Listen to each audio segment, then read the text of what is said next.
نحمده ونصلي على رسوله الكريم اللهم صل على سيدنا ومولانا محمد النبي الأمي وعلى آله وأصحابه وبارك وسلم۔ میری معزز خواتین و حضرات، ہمارا آج کا درس سورۃ عبس وتولى أن جاءه الأعمى وما يدريك لعله يزكى او یذکر فتنفعہ الذکریٰ۔ اس صورت کا شان نزول اترنے کی وجہ یہ ہے، حضور علیہ الصلاۃ والسلام ایک مرتبہ مشرکین کے بڑے بڑے سرداروں کو دعوت دے کر توحید کا عقیدہ سمجھا رہے تھے، جن میں ابو جہل، عتبہ بن ربیعہ، ابی بن خلف، امیہ بن خلف، شیبہ، بڑے بڑے لوگ تھے۔ بعض روایات میں حضرت عباس رضی اللہ عنہ کا نام بھی ہے، جنہوں نے ابھی تک کلمہ اسلام پڑھ کر اسلام قبول نہیں کیا تھا۔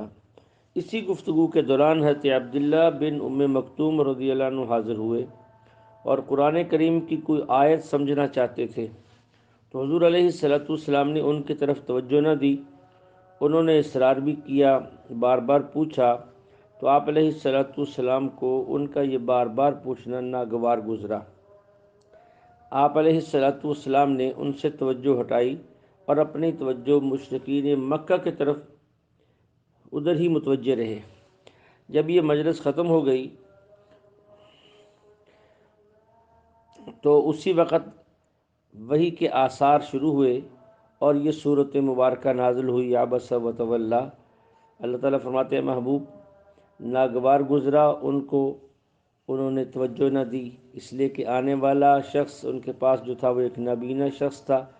آپ کو کیا معلوم کہ وہ سنور جاتا یا کسی خاص معاملے کے اندر نصیحت حاصل کرتا۔ تو یہاں آپ علیہ الصلاۃ والسلام کو رب کریم کی طرف سے یہ بات سمجھائی گئی کہ ایسا نہیں کرنا چاہیے تھا، بلکہ عبداللہ ابن مکتوم رضی اللہ عنہ کا خیال رکھنا چاہیے تھا۔ اس لیے طالب دین کو مقدم سمجھا جائے، جو شخص طالب بن کر آئے اس کا حق پہلے ہے، اور جو طالب بن کر نہ آئے اس کا حق بعد کے اندر ہے۔ یہ بات ہر وقت ہر زمانے میں سب کے سامنے ہونی چاہیے۔ اب دیکھیے یہاں حضور علیہ الصلاۃ والسلام نے ایک اجتہاد کیا۔ اجتہاد کیا تھا؟ آپ کا اجتہاد یہ تھا کہ کفر ایک بہت بڑا جرم ہے اور بہت بڑی بیماری ہے۔ اگر صحابی نے کوئی مسئلہ دریافت کرنا ہے تو وہ بعد میں بھی ہو سکتا ہے، پہلے بڑے جرم کا علاج کرنا چاہیے، کفر سے بندے کو بچانا چاہیے۔ تو آپ علیہ الصلاۃ والسلام نے کفر کو سخت سمجھا، اس لیے ان کفار کی طرف آپ نے توجہ دی اور صحابی پر توجہ نہیں دی۔ یہ آپ علیہ الصلاۃ والسلام کا اجتہاد تھا، لیکن یہ اجتہاد میں خطا ہو گئی۔ قرآن کریم کے لفظ بتا رہے ہیں، اللہ فرمانے وما یدریک لعلہ یزکی او یذکر فتنفعہ الذکریٰ۔ آپ کو کیا معلوم کہ وہ آنے والا شخص ایسا تھا، یا تو تزکیہ کر کے کامل سنور جاتا، یا آنے والا شخص ایسا تھا کہ کسی خاص معاملے میں نصیحت حاصل کرتا۔ اما من استغنی فانت لہ تصدی۔ یہ جو بے پرواہی کرتے ہوں ان کی آپ کو فکر ہے، تو جو صحابی طالب بن کر مسئلہ پوچھتا ہے اس بات کی دلیل تھی کہ اس کو یقیناً فائدہ ہوتا۔ اب دیکھیے حضور علیہ الصلاۃ والسلام کا ایک اجتہاد تھا، اجتہاد میں خطا ہوئی، اللہ جل شانہ نے وحی کے ذریعے سے اس کی تصحیح کر دی۔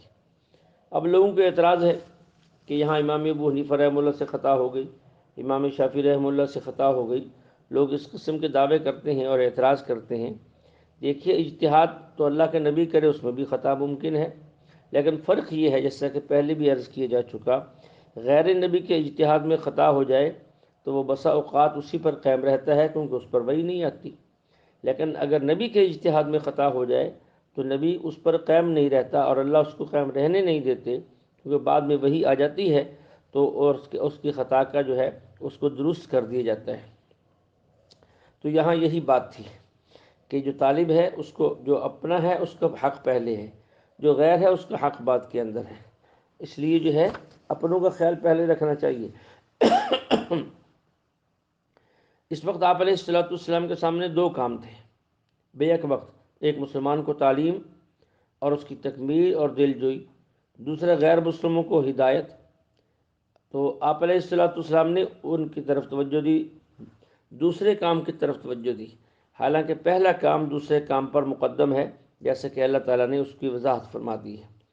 اس لیے پوری دنیا کے اندر ہم کام کر رہے ہیں اور ہمارے اوپر الزام کیا ہے کہ تمہیں کفر کی فکر نہیں، تمہیں مسلمانوں کی فکر پڑی ہوئی ہے۔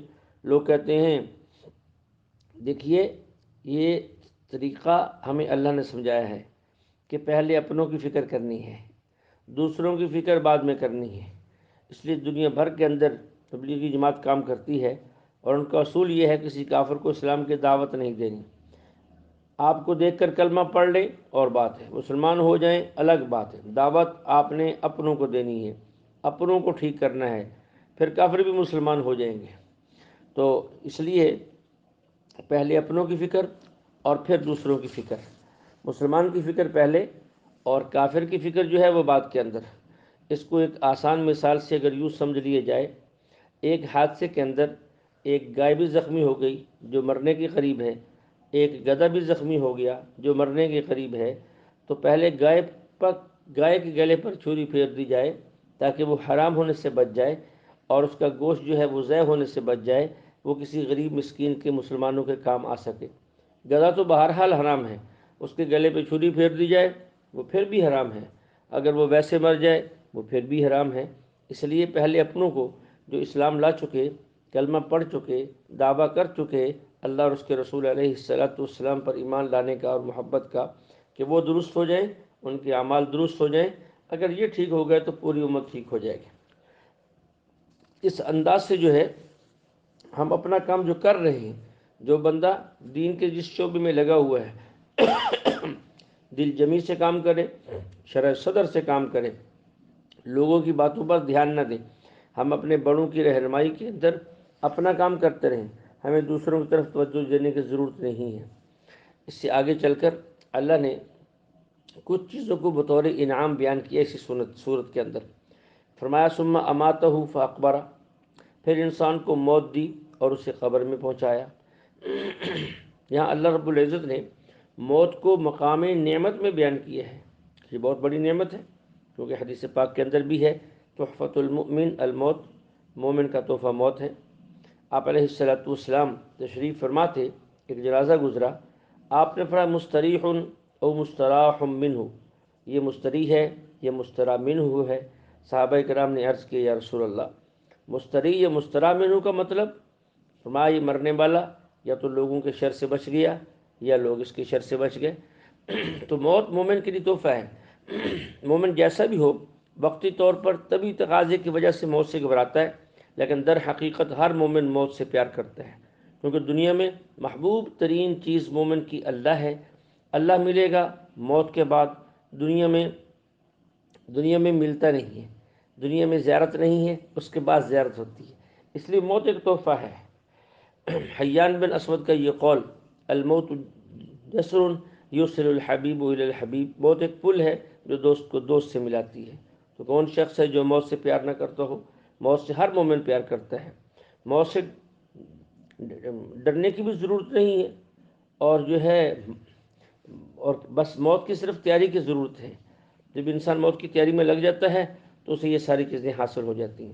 اسی طرح دوسری چیز فاقبرہ، اللہ نے قبر کو بھی یہاں مقام نعمت کے طور پہ ذکر کیا ہے کہ پھر ہم نے تمہیں قبر دی، تمہیں قبر دیتے ہیں۔ دیکھیے ایک بندہ فوت ہوتا ہے، اس سے لوگ غسل دیتے ہیں، خوشبو لگاتے ہیں، سفید کفن پہناتے ہیں، پھر مل کے اس کی نماز جنازہ پڑھتے ہیں، اس کے لیے دعائیں مغفرت کرتے ہیں، پھر عزت و احترام کے ساتھ اس کو قبر میں دفن کرتے ہیں۔ تو موت کے بعد بھی اللہ نے انسانوں کو کتنی شرافت اور کتنی عزت دی ہے، تو قبر بھی مقام نعمت ہے اور موت بھی مقام نعمت ہے۔ یہاں ایک بات اچھی طرح سمجھیں، اہل سنت والجماعت جو ہے ان کا عقیدہ قبر کے ثواب و عذاب کا ہے، کہ قبر کے اندر نیک بندے کو راحت اور برے بندے کو عذاب ہوتا ہے۔ اچھے عمل کیے اچھا بدلہ، برے عمل کیے برا بدلہ۔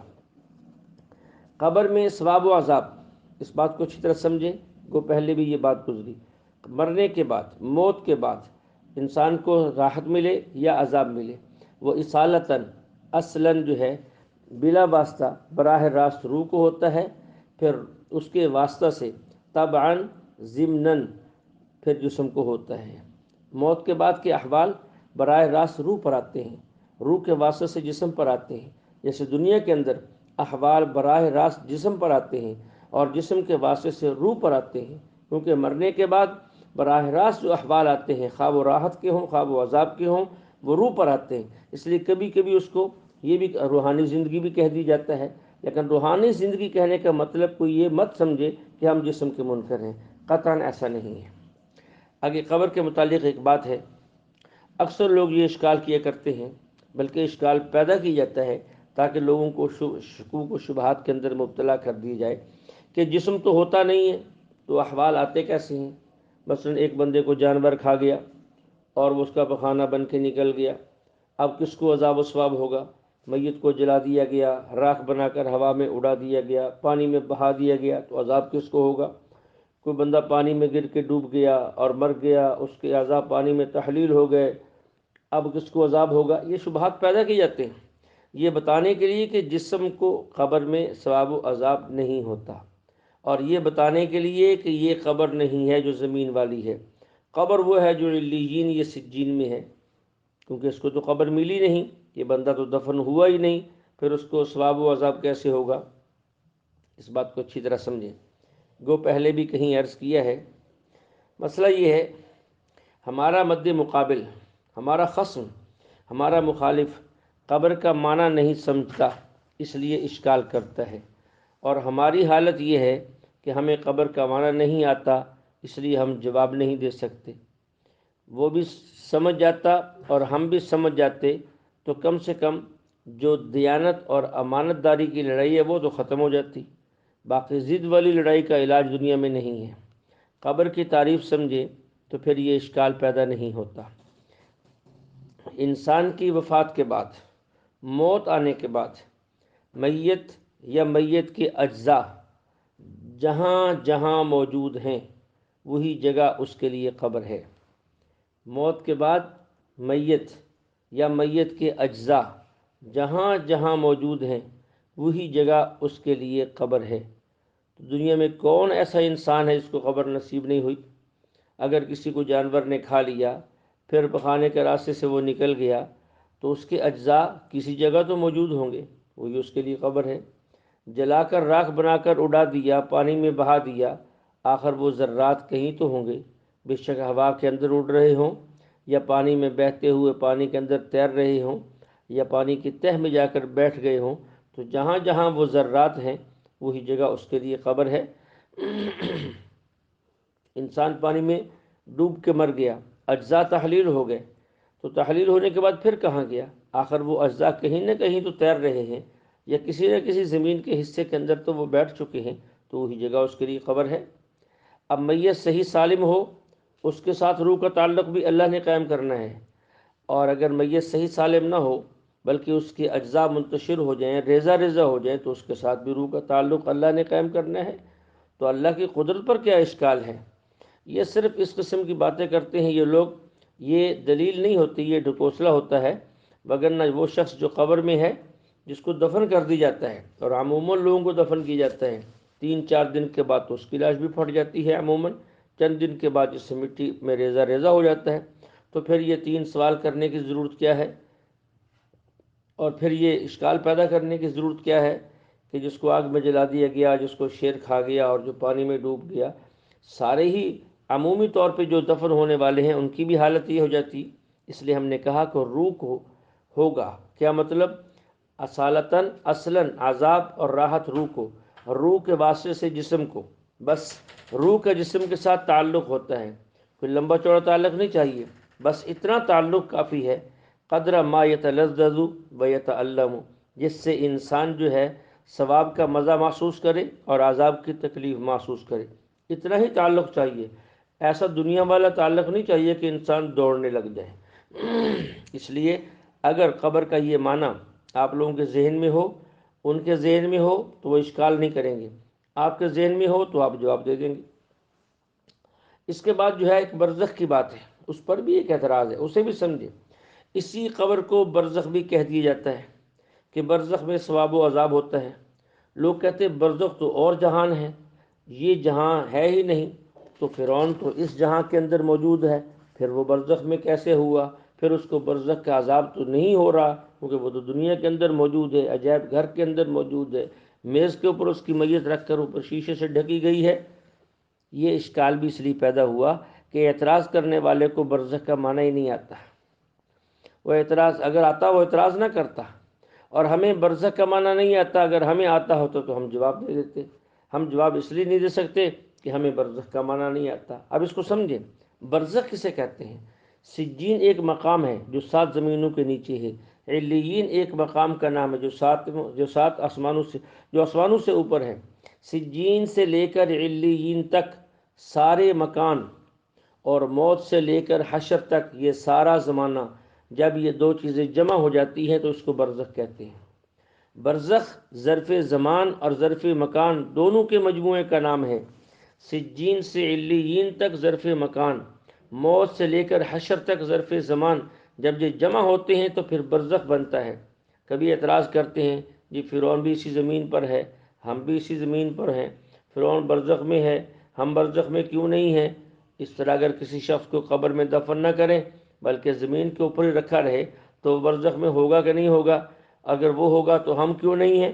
یہ ساری باتیں اس لیے میں نے کہا ہم زمین پر رہتے ہیں، سجین سے علیین تک ہمیں مکان ملا ہوا ہے، لیکن صرف مکان کا نام برزخ نہیں بلکہ موت سے لے کر حشر تک جب زمان بھی ملے گا تو پھر برزخ بن جائے گی۔ فرعون کو دونوں چیزیں ملی ہیں، ظرف زمان بھی ہے، ظرف مکان بھی ہے۔ ہمیں ظرف مکان تو ملا ہے لیکن ابھی ظرف زمان نہیں ملا، اس لیے ہم برزخ میں نہیں ہیں اور وہ برزخ میں ہے۔ اب دیکھیے کتنے آسان سی بات ہے، لیکن نہ ہم کسی بات کو بڑوں سے سمجھتے ہیں اور نہ ہم سمجھنے کی کوشش کرتے ہیں۔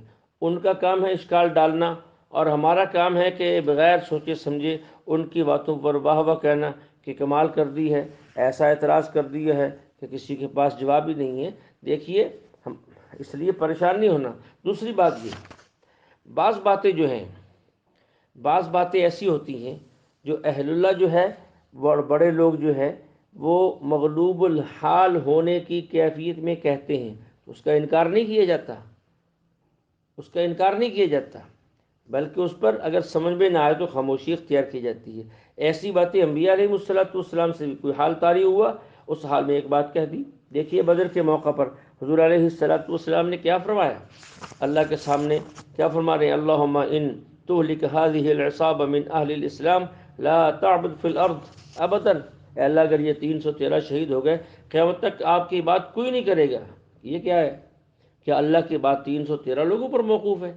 نہیں، آپ علیہ السلام مغلوب الحال ہو کر ایک بات فرما رہے ہیں کہ اللہ میں پوری جمع پونجی لے کر آیا ہوں، میں آخری نبی ہوں۔ اللہ کے نبی اپنے اعتبار سے ایک بات فرما رہے ہیں، اس لیے آپ کی بات کا انکار نہیں ہے، اور نہ ہی اس کا وہ مطلب ہے اگر کوئی اس کو یوں سمجھ لے، قطعاً نہیں ہے۔ اس لیے اگر مشائخ سے کوئی بات مغلوب الحال ہو کر نکل آئے تو الجھن کا شکار نہیں ہونا چاہیے، پریشان نہیں ہونا چاہیے۔ مشائخ کو اور بزرگوں کو چھوڑ نہیں دینا چاہیے کہ یہ بات صحیح نہیں، یہ بات شرک ہے۔ جو بات سمجھ نہیں آتی اسے سمجھو۔ ایک بندہ نہیں سمجھا سکتا، دوسرے سے سمجھو، دوسرا نہیں سمجھا سکتا، کسی تیسرے سمجھانے والے کے پاس جاؤ، سفر کرو۔ پہلے لوگ سفر کرتے تھے، اب فون اٹھا کر ہم یہ بات سمجھنا چاہتے ہیں، کیا سمجھ آئے گی فون پر؟ نہ تو نے سفر کیا، نہ تو تھکا ہے، نہ تو وہاں پہنچا ہے، نہ تو اس کی صحبت میں بیٹھا ہے، نہ تو نے کچھ دن گزارے ہیں۔ سفر کرو، مشائخ کے پاس، علماء کے پاس، ماہرین کے پاس اور اہل فن کے پاس جاؤ، ان سے جا کر بات کو سمجھو گے، بات سمجھ آ جائے گی، پھر کبھی زندگی میں اشکال پیدا نہیں ہوگا۔ اللہ جل شانہ سے دعا ہے اللہ ہمیں کلام مقدس کو سمجھنے کی توفیق عطا فرمائے۔ وآخر دعوانا الحمد للہ رب العالمین۔